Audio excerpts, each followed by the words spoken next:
या ठिकाणी मी स्वागत करतो। आमचे पक्षाचे तालुक्याचे अध्यक्ष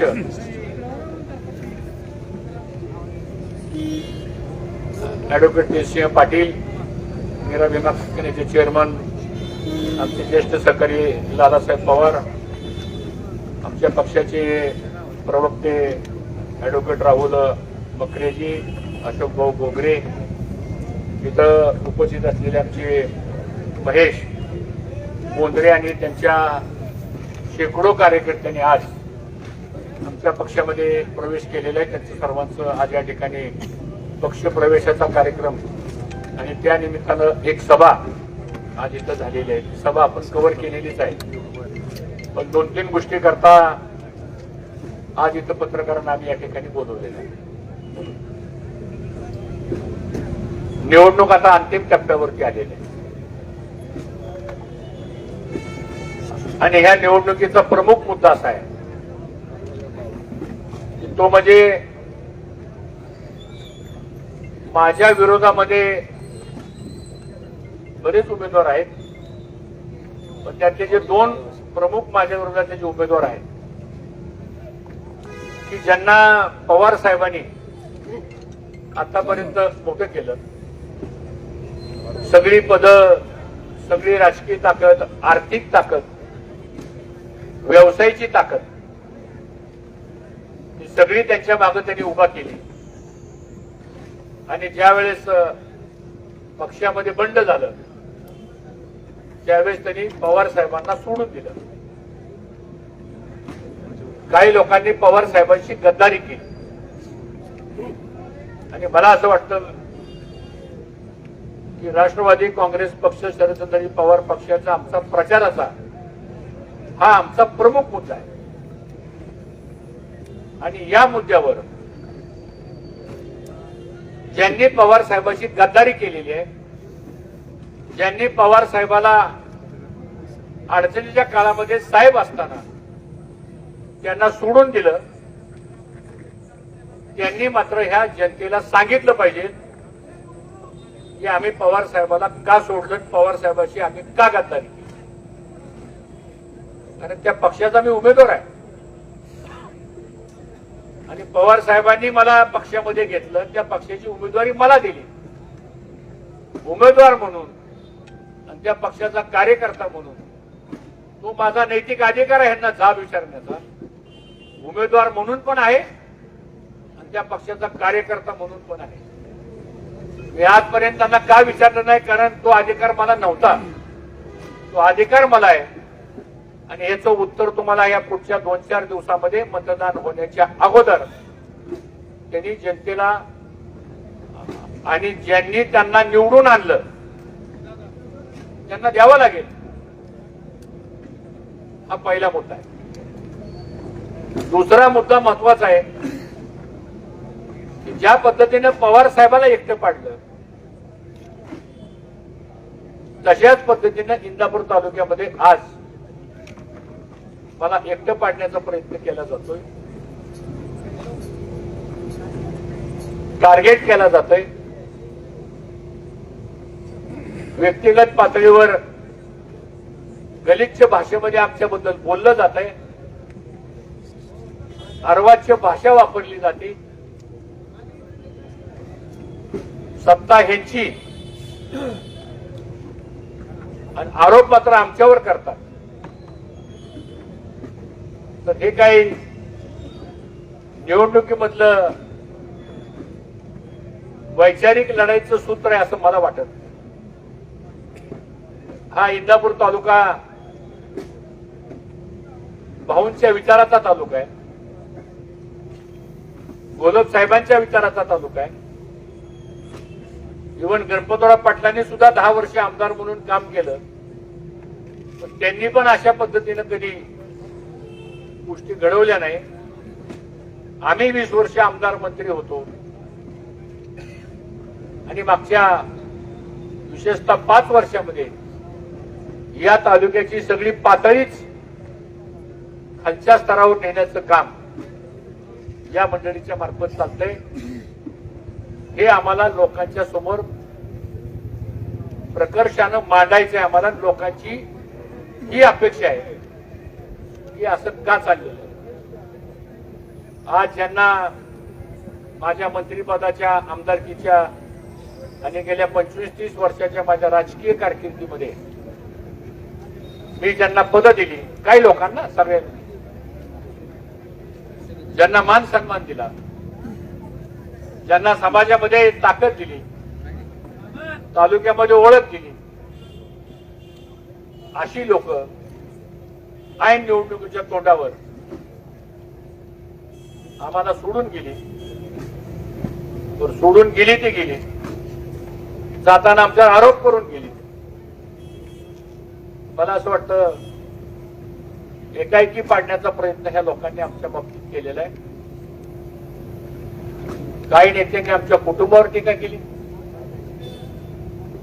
काही नेत्यांनी आमच्या मुलांच्यावर टीका केली, काही नेत्यांनी माझ्या मुलीवर टीका केली.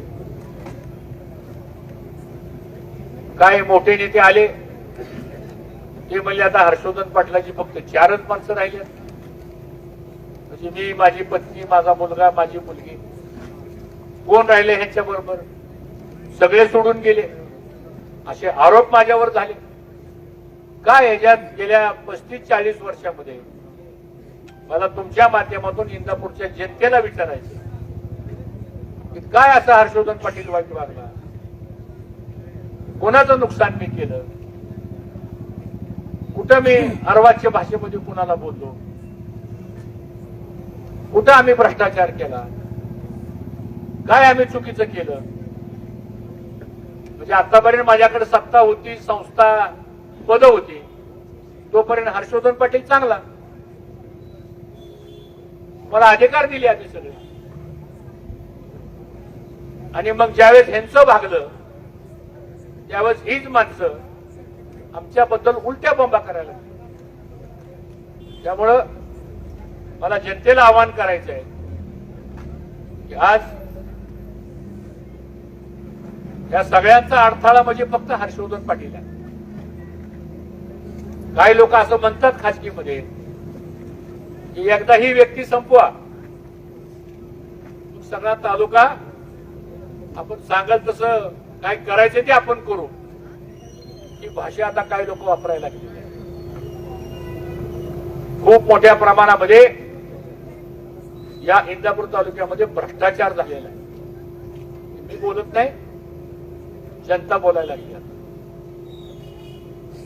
5-5, 6-6 हजार कोटीची कामं आली म्हणून तुम्ही सांगता, मग तुम्हाला साड्या वाटपाची वेळ का आली? हे असं कधी तालुक्यात घडत होतं का? ठीक आहे, निवडणूक उद्या 20 तारखेला संपेल, तुम्ही ह्या तालुक्यामध्ये काय आणायला लागलाय? तुम्ही ह्या तालुक्याला कोणत्या दिशेने घेऊन चाललेला आहे? म्हणजे आपल्या वैयक्तिक निवडणुकीच्या स्वार्थाकरता तुम्ही ह्या तालुक्याच्या पिढ्या उद्ध्वस्त करणार, तुम्ही ह्या तालुक्याची संस्कृती उद्ध्वस्त करणार. ही अतिशय गंभीर बाब आहे. आणि मला असं वाटतं इथून पुढच्या राहिलेल्या 5-6 दिवसामध्ये आमचा प्रचाराचा प्रमुख मुद्दा हाच आहे. आणि ह्याची उत्तरं मागण्याचा अधिकार आहे आम्हाला. 10 वर्षामध्ये काय केलं आपण? कोणती संस्था काढली, कुणाला नोकरी लावली, कोणता प्रकल्प आणला, कोणता व्यवसाय आणला ह्या तालुक्यामध्ये? या सगळ्या गोष्टी मला असं वाटतं त्या जनतेसमोर आल्या पाहिजेत. आणि इथून पुढच्या काळामध्ये जी काय आता भाषणं चाललेली आहे, सदाभाऊ खोतचं भाषण आपण बघितलं, ही संस्कृती आहे महाराष्ट्राची. हे कोणीतरी मुख्यमंत्री आला परराज्यातला, त्यांनी मुस्लिम समाजाबद्दल काय वक्तव्य केलं? म्हणजे आपल्याला काय या महाराष्ट्रामध्ये जाती जातीमध्ये काही तेढ निर्माण करायची का? निवडणुका शांततेत पार पाडून द्यायच्यात का नाही? डॉक्टर बाबासाहेब आंबेडकरांनी दिलेला जो घटनेला अधिकार आहे तो तुम्हाला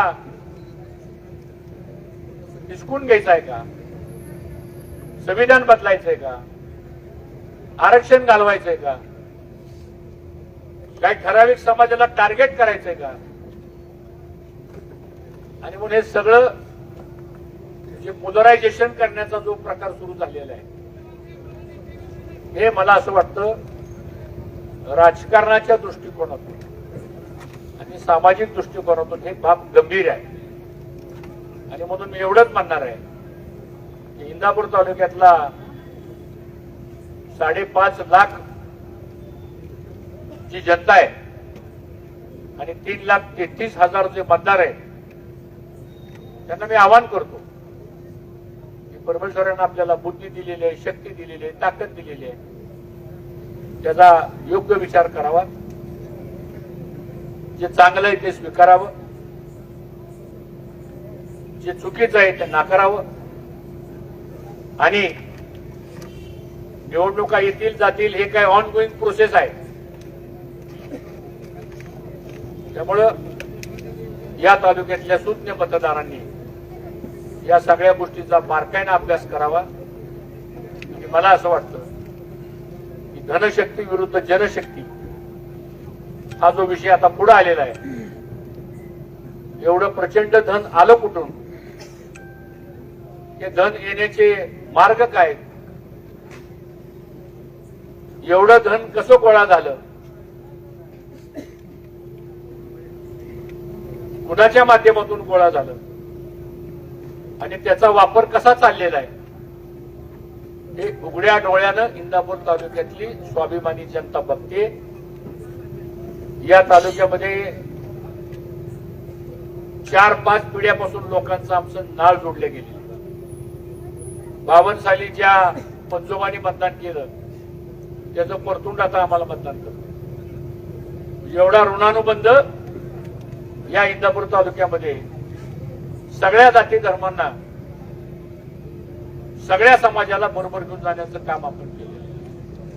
आणि म्हणून मला असं वाटतं की आता प्रचार अंतिम टप्प्यात आलेला आहे. कुठेतरी ही भूमिका तुमच्या माध्यमातून जनतेसमोर येणं आवश्यक आहे. आणि दुसऱ्यावर आरोप करताना एक बोट आरोपासाठी जाईल, राहिलेली 4 बोटं तुमच्याकडे वळतात. त्याचंही गांभीर्य आपण लक्षात घ्यावं. आणि निवडणूक आयोगाला सुद्धा एक पत्र लिहिणार आहे. मी जिल्हाधिकारी आणि पोलीस अधीक्षक पंकज देशमुख साहेबांना पण एक पत्र लिहिणार आहे. कारण काही गावामध्ये दहशत निर्माण करण्याचं काम सुरू झालं. काही गावामध्ये गुंडगिरी करण्याचा प्रकार आता सुरू झालेला आहे. म्हणजे एखादा माणूस जर प्रचाराला आमच्या बरोबर आला तर त्याच्यावर दबाव आणला जातो. आज भिगवणमध्ये आमची 1000 मोटरसायकलची रॅली झाली आणि मदनवाडीला सभा संपल्यानंतर काही लोकांना फोन आले, तुम्हाला 149 ची नोटीस काढली म्हणून. गाडीतनं फोन केला, 149 ची नोटीसचा अर्थ काय, 110 च्या नोटीसचा अर्थ काय.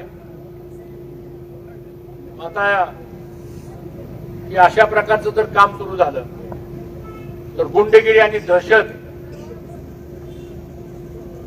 आणि आर्थिक जोरावर ही निवडणूक आपण काही कुठल्याही टोकाला गेलं तरी चालेल, पण ही निवडणूक आपण जिंकायची अशा काही लोकांचा प्रयत्न सुरू झालेला आहे. पण मला जनतेला सांगायचंय, अजिबात घाबरू नका. मुक्त वातावरणामध्ये 20 तारखेला आपण या आणि आपल्या संसद विवेक बुद्धीला जे योग्य वाटतं येऊन आपण आपलं मतदान आपल्या कुटुंबासहित, आपल्या परिवारासहित आपण या. आणि हे जर वातावरण जर तयार नाही झालं तर याचा परिणाम मताच्या टक्केवारीवर होईल. याचा परिणाम निवडणूक आयोग म्हणतोय की प्रत्येकाने आपला मताचा अधिकार बजावा. मला वाटतं ही बाब गंभीर आहे. अशा प्रकारची दहशत, अशा प्रकारची गुंडागर्दी या तालुक्यामध्ये कधी झालेली नव्हती. आणि म्हणून सांगितलं जातं की सरकार आमचंच येणार आहे, बघून घेऊ, आमच्याशीच गाठ आहे. या गोष्टी इंदापूर तालुक्यामध्ये चालणार नाहीत. ठीक आहे, सत्ता आज तुमची आहे, काही तांबडेपोट कोण घेऊन आलेलं नाही, हे पण त्यांनी लक्षात ठेवलं पाहिजे. आणि आमच्या कोणत्याही कार्यकर्त्याला, आमच्याकडे गरीब कार्यकर्ते, आमच्याकडे साधनं कमी आहेत, आमच्या प्रचार यंत्रणेकडे साधनाचा अपुरापणा आहे, माणसं यायला घाबरतात कारण आम्ही विरोधी पक्षात आहे. लगेच दाबलं जात आहे, अडवलं जात आहे, कुठला तरी पाहुणा लगेच त्याच्यावर सोडला जातोय, त्याचं कुठेतरी काम अडवलं जात आहे. या पद्धतीनं दहशत निर्माण करण्याचं काम चाललेलं आहे. आम्ही सगळे इथं पक्षाचे प्रमुख इथं बसलेलो आहे, त्यामुळे आम्ही जीवाचं रान करू, पण कुणाच्याही केसाला आम्ही धक्का लागू देणार नाही, याची खबरदारी आम्ही निश्चितपणाने घेऊ. आणि तुम्ही सुद्धा पत्रकार, तुम्ही जबाबदार नागरिक आहात. माझं तुम्हाला पण आव्हान आहे, विनंती आहे की तुम्ही सुद्धा अशा घटना ज्यावेळेस घडायला ती सुरुवात झाली, हे जर आता नाही ना रोखलं तर पुढच्या 2-4 दिवसामध्ये मला असं वाटतं प्रत्येक बूथला आपल्याला SRP आणावं लागेल. आणि इथल्या स्थानिक पोलिसांचा संख्याबळ कमी आहे आणि उमेदवार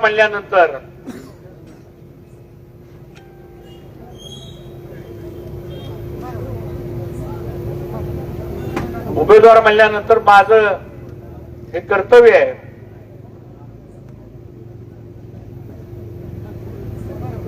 की प्रत्येकाला संरक्षण द्यायचं.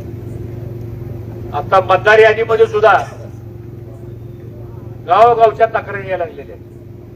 ज्याचं वय वर्ष 8 आहे, 9 आहे, 10 आहे, 11 आहे, 12 आहे, त्याचं 18 वर्ष पूर्ण म्हणून मतदार यादीत नाव आलेलं आहे. आम्ही शाळेचे दाखले गोळा केले, काही दुबार नावं, काही बिहारी लोकांची नावं, काही ठिकाणी नेपाळी लोकांची नावं. मी मागच्या 3 आठवड्यापूर्वी जिल्हाधिकारी दिवशे साहेब यांना मी माझं लेखी तक्रार दिली, ती इन्क्वायरी झालेली आहे. रिटर्निंग ऑफिसर पांढरे साहेब आहेत, त्यांना माझं पत्र गेलेलं आहे. बारामतीचे प्रांत, हे मतदार यादी तयार करायचं काम ते करतात, त्यांना माझं पत्र गेलेलं आहे. आणि उद्या मतदानाच्या वेळेस हे सगळे पुरावे असल्याशिवाय त्यांनी मतदान करता कामा नये. जो निवडणूक आयोगाच्या नियमाप्रमाणे जो मतदार पात्र असेल त्याला आमची हरकत नाही. म्हणून हे सांगण्याचं कारण असं आहे की सत्तेतून पैसा, पैशातून सत्ता, आणि त्यातून गुंडगिरी, आणि त्या गुंडगिरीतून दहशत निर्माण करणं, आणि त्या दहशतीतून निवडणुकीला मतदान घडवून आणणं, अशा प्रकारची पद्धत सुरू झाली.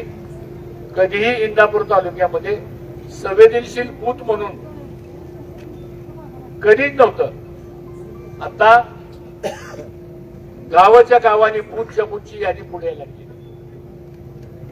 त्यामुळं आम्ही पक्षाच्या वतीनं आमचं एकच म्हणणं आहे, आमचा लोकशाहीवर विश्वास आहे, आमचा जनतेवर विश्वास आहे, आमचा सामान्य मतदारावर विश्वास आहे. त्याला फक्त मुक्त वातावरणामध्ये येऊन मतदान करावं, एवढी व्यवस्था करण्याची कायद्यानं जबाबदारी ही प्रशासनाची आहे. कायदा सगळ्याला सारखा आहे, आणि जर अशा पद्धतीने जर कोणी हातात कायदा घेतला, जर अशा पद्धतीने जर कोणी दहशत निर्माण केली, तर ती आम्ही कोणीही खपवून घेणार नाही. हे मला वाटतं आपल्या माध्यमातून मला या ठिकाणी सांगायचंय. ह्या 4-5 विषयाकरता आज आपल्याला या ठिकाणी मी आमची भूमिका मांडलेली आहे. मला विश्वास आहे की पत्रकार सुद्धा या सगळ्या लोकशाही प्रणालीमधला महत्वाचा 4था स्तंभ आहे, आणि आपण सुद्धा या पद्धतीनं जागरूक राहावं, आणि जे योग्य आहे त्याच्या पाठीमागे राहावं. जे अयोग्य असेल त्याचं समर्थन करा असं मी मुळीच म्हणणार नाही. कारण मी 7 निवडणुका लढवलेला माणूस आहे. मला असलं दहशतीचं वातावरण, असलं गुंडगिरीचं वातावरण मला कधी पाहायला मिळालं नाही, जे आता सुरू झालेलं आहे तालुक्यात. आणि म्हणून याचा वेळीच बंदोबस्त उद्या प्रशासनाने म्हणून तुम्ही आम्हाला ऐन वेळेस का सांगितलं, याचा वेळीच बंदोबस्त झाला पाहिजे. आणि लोकांच्या मधली जी भीती निर्माण झालेली आहे, त्यांच्या लक्षात आलेलं आहे की आता आपलं काही टिकत नाही, वातावरण दिसायला लागलेलं आहे. आता त्यांच्या पायाखालची वाळू आता घसरायला लागलेली आहे. आणि मग हा शेवटचा रडीचा डाव ज्याला म्हणतो आपण, तो आता सुरू झालेला आहे. पण तो रडीचा डाव आम्ही चालू देणार नाही, हे मला आपल्या सर्वांना सांगायचंय. धन्यवाद. बहुतेक बॅनर फाडण्याचे पण प्रकार झाले, काही ठिकाणी बॅनर फाडण्यात आलेले आहेत, काही ठिकाणी आम्हाला सभेला परवानगी दिली जात नाही. आता आजचं उदाहरण घ्या महेश, आजचं उदाहरण सांगतो. आम्ही सभेला परवानगी तिकडे मागितली होती, बाजार तळावर. आजचं उदाहरण घ्या, आम्हाला नियम सांगितला तुमचा अर्ज उशिरा आलाय म्हणून. बाकीच्यांचे अर्ज टायमिंग मागचं टाकून घेतात. आम्ही काही ठिकाणी सभेला परवानग्या मागितल्या, एनओसी मिळत नाही आम्हाला. भाऊ, तुम्ही आताच म्हणला की धनशक्ती विरुद्ध जनशक्ती आहे. मराठा विरुद्ध ओबीसी असा काय नवीन इंदापूर तालुक्यात पायंडा पडू लागलाय का? या निवडणुकीमध्ये आमच्या समोरची जी बाजू आहे ती कुठल्या थराला जायला लागली, पण त्यांना जनता उत्तर देईल. अशा कुठल्या जातीवर म्हणा, कुठल्या समाजावर म्हणा, या इंदापूर तालुक्यातला मतदार कधी मतदान करत नाही. तो उमेदवार कोण आहे, आता निवडणूक मर्यादित आहे. जे उमेदवार आता बॅलेट बॉक्सवरती आलेले आहेत तेवढ्यापुरती निवडणूक आहे. आता हा काय म्हणला, तो काय म्हणला, ह्याच्यावर निवडणूक नाही आता. आणि मला असं वाटतं की तो मतदार त्याचा योग्य विचार करेल. आणि असा कुठल्या समाजाला धरून निवडणूक होत नसती, कुठल्या गटाला धरून निवडणूक होत नसती. आणि असे किती आयाराम गैराम आले गेले तरी शेवटी मतदार हा राजा आहे. त्यांनी ठरवलंय ही निवडणूक, दाव्यानं सांगतो आपल्याला, जनतेच्या हातात गेलेली निवडणूक. सध्या प्रशासनावरती पण दबाव आहे असं तुम्ही म्हणताय, तर होणाऱ्या निवडणुका या मुक्त वातावरणात होतील असं वाटतं? ती भीती वाटायला लागली म्हणून तर मी तसं पत्र दिलंय ना. आता कोण दबाव आणते काय आणते ते बघू. सत्ताधारी कुठेतरी सत्तेचा गैरवापर करतायत का मग या निवडणुकांच्या? चाललेलंच आहे, सत्तेचा दुरुपयोग चाललेला आहे. पुन्हा आमची सत्ता येणार आहे म्हणून धमकवलं जात आहे, ते सुरू झालेलं आहे. हो, ऐन निवडणुकीच्या काळामध्ये काही लोकांनी प्रवेश केलाय वेगळ्या पक्षामध्ये. काय फरक जाणवतो? तुम्ही आता गावोगावी तालुक्यावर फिरताय, काय फरक काय जाणवतोय? मला असं वाटतं त्या सगळ्यांनी, काही लोक आम्हाला सोडून गेले म्हणजे मी त्यांच्या मनापासून आभारच मानतो. त्याचं कारण असं आहे की लोकांचा आता उद्रेक निर्माण झालेला आहे. ह्या सगळ्या त्यांच्या राजकीय स्वार्थासाठी घेतलेले निर्णय. काय लॉजिक काय? आता उमेदवारीचा विषय संपला, आता मतदानाची वेळ आलेली आहे. मग प्रवेश करायला, इकडून तिकडं जायला लॉजिक काय? त्यांनी सांगावं ते का गेलेत म्हणून. आणि तुम्ही त्यांना विचारावं तुम्ही पवार साहेबांना सोडून का गेला, तुम्ही हर्षवर्धन पाटलाला सोडून का गेला. लॉजिक काय? आता आप्पासाहेब जगदाळांनी गेल्या विधानसभेला आपल्याला मिठी मारली होती, मार्केट कमिटीच्या निवडणुकीला परत आमदार भरणेंना मारली, लोकसभेला आता शरद पवारांना मारली येत्या निवडणुकीला, आणि आता विधानसभेला अजित पवार यांना मिठी मारली. निवडणूक झाल्या पुन्हा आपल्याला मिठी मारू शकतात का? मला असं वाटतं हा प्रश्न आपण त्यांना विचारला तर बरोबर. फरक काय जाणवतोय भाऊ? फरक काय जाणवतोय? कारण हे मंडळी गेले, आता जनसामान्यांमध्ये काय चर्चा आहे किंवा तुम्हाला कसा रिस्पॉन्स आहे? ते गेल्यापासून इंदापूर तालुक्यामध्ये डबल स्पीडनी माणसं कामाची. त्याचं कारण असं आहे लोकांनाही आवडलेलं नाही. काल रुपाली कारण त्यांचा निर्णय हा त्यांच्या व्यक्तिगत पुरता झाला. त्यांनी काय विचारून निर्णय घेतला का? आता ते जातात कुणा कुणाच्या घरी, ती माणसं म्हणतात तुम्ही आम्हाला विचारलं होतं का? बरं, तुम्ही ज्यावेळेस विचारलं होतं आम्ही तुम्हाला सांगितलं काय करायचं ते, तुम्ही ऐकलं नाही, दुसरा निर्णय घेतला. मग आता तुम्ही आम्ही सांगितलेलं ऐकत नाही, तुम्ही दुसरा निर्णय घेतला, तुम्ही कसं आम्हाला सांगू शकता की भाऊला मतदान करू नका म्हणून? काही लोक स्पष्ट म्हणतात आम्ही पवार साहेबाला सोडणार नाही, आम्ही भाऊला सोडणार नाही. ही सामान्य माणसाची प्रतिक्रिया आहे. बघू आता पुढे काय. बॅनर- वातावरणामध्ये रोज वाढ होत चाललेली आहे. काल रुपालीताई चाकणकर यांनी तुमच्यावरती मोठ्या प्रमाणात आरोप केले. काय आरोप केले? की तुम्ही आतापर्यंत 7 वेळा उभे, की प्रत्येक वेळी वेगळा पक्ष, प्रत्येक वेळी वेगळं चिन्ह असं सांगतो आरोप केले. भाऊ एक महत्वाचा कोणी बोललं तर मी काय अशा कोणाच्या आरोपाला उत्तर द्यायला काय मोकळा नाही. भाऊजी बॅनर ते काय म्हणले ते मी काय बघितलं मी बघून सांगेल तुम्हाला, मी उत्तर देईल. उजनी धरणातून 5 TMC पाणी जे आहे त्या प्रस्तावाला मंत्रिमंडळाची तत्वता मंजुरी मिळाल्याचं दत्तात्रय भरणे यांच्याकडून सांगितलं जातं. मात्र तुमच्याकडून त्याबाबत लोकांची दिशाभूल केली जाते असा आरोप तुमच्यावरती केला जातो. माझ्यावर आरोप करायचा प्रश्नच नाही. मी काय 10 वर्ष सत्तेत आहे का? मी काय विधानसभेत आहे का मंत्रालयात आहे? मी काय राज्यसभेचा खासदार आहे का आमदार आहे? तुम्ही सत्तेत आहे, सत्तेतल्या माणसाचं ऐकतील का माझं ऐकतील? त्यांच्याकडून असं सांगितलं जातं. ऐकून घ्या, तुम्हाला विचारतो. सत्तेत ते आहे, माझं त्यांना एक सवाल करायचा आहे. 5 TMC पाणी मंजूर झालंय ना, मंजुरीचं पत्र दाखवलं तर बरोबर. मी सगळ्या पत्रकारांना माझी एक विनंती आहे की उद्यापर्यंत त्यांच्याकडून ते पत्र घ्या बाबू, व्हॉट्सअपवर घ्या बाबू. कुठलाही GR असतो ना, आता परवा आपल्याकडे डिस्ट्रिक्ट कोर्ट आपल्याकडे झालं, त्याचा गव्हर्नमेंटचा GR आला, वकील साहेब बरोबर आहे. मग तसं 5 TMC पाणी म्हणजे 75,000 एकराचं पाणी झालं. हिशोब केलाय का? 1 TMC म्हणजे 15,000 एकराचं. मला असं वाटतं 75,000 एकराचं पाणी जर तालुक्याला मिळालं असेल तर त्याची काहीतरी ऑर्डर असेल ना आपल्याकडे. ती ऑर्डर दाखवा आम्हाला. ती जर ऑर्डर असेल पाणी दिल्याची, आम्ही स्वागत करू तुमचं. तालुक्याला पाणी मिळालं आम्हाला सगळ्यात जास्त आनंद आहे.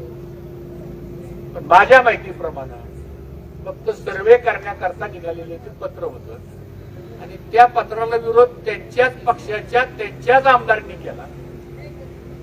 आम्ही नाही विरोध केला. आम्ही विरोध करायला आम्ही सत्तेत असतो मी मान्य केलं असतं. त्यामुळं ही सगळी दिशाभूल आहे, त्याच्यात काही तथ्य नाही. आणि मी वारंवार सांगतोय भाषणामध्ये की ते पत्र दाखवा. अजून 5-6 दिवस निवडणुकीच्या प्रचाराचा कालावधी आहे. अगदी शेवटच्या सांगता सभेपर्यंत दाखवलं तरी चालेल. आणि जर मंजुरीचं पत्र असेलच तर जे जिथं असेल तिथं जाऊन मी त्यांचा सत्कार करतो ना, मला काही अडचण नाही. भाऊ आता आपण म्हणाला की ज्यांनी पक्ष प्रवेश केलेला आहे त्यांना आपण जाऊन विचारा की का पक्ष प्रवेश केला. अशा संदर्भात मयूरसिंह पाटील यांच्याविषयी जनतेतून काय भावना आल्या होत्या, तर त्या भावनेवरती मयूरसिंह पाटील यांनी भरसभेत असं सांगितलं की पत्रकार हे व्यावसायिक आहेत आणि ते कुणाची तरी स्क्रिप्ट वाचून दाखवतात. भाग्यश्री बंगल्यामधून स्क्रिप्ट लिहून दिली जाते असं त्यांचं म्हणणं आहे. त्याची काय फार दखल घ्यायची गरज नाही. काय म्हणजे तुम्ही जाऊन त्यांनाच विचारा.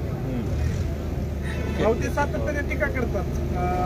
अंकित भाई असतील किंवा राजूर असतील किंवा वैयक्तिक फॅमिलीवरती बोलतात. कारण वेळोवेळी तुम्ही त्यांना मोठं केलेलं आहे. प्रत्येक इलेक्शनला तुम्ही त्यांना मोठं केलेलं, पण ते अचानक असं व्यक्तिगत फॅमिलीवर बरं झालं म्हणजे तुमच्या प्रश्नाचं उत्तर तुम्हीच दिलं. नाही पण व्यक्तिगत प्रश्न तुम्ही विचारला आणि त्याचं उत्तर तुम्हीच दिलं, त्यामुळे विषय संपला. आता व्यक्तिगत टीका करणं योग्य आहे का असं? आता ती जनता ठरवलं नसतो. तुम्हाला योग्य वाटतं का? झालं उत्तर. Okay thank you.